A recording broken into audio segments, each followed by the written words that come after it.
Hindi naman ikinabigla ng Malacanang ang paghahain ng impeachment complaint laban kay Pangulong Bongbong Marcos Jr. At sa panayon ng DZRH, sinabi ni Palace Press Officer Claire Castro na inaasahan na nila ang naturang reklamo dahil una na itong inilutang ni Congressman Edgar Erice. Ayon kay Castro, kinikilala ni PBBM ang paghahain ng impeachment laban sa kanya dahil nirerespeto nito ang konstitusyon at ang due process.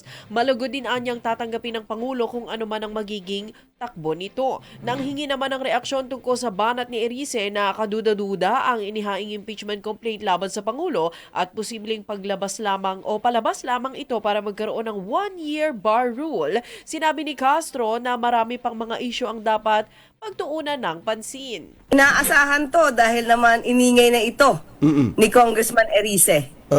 Okay, sinabi niya nilapitan siya, di umano ng supporter ng Vice Presidente para i-endorso yung impeachment complaint na inilalatag laban sa Pangulo. So hindi na ito siguro nakakataka na pero magsasampa talaga.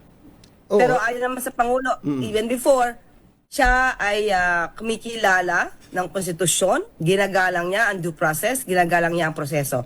So kung ano ang magaganap, ito naman itatanggapin ng Pangulo.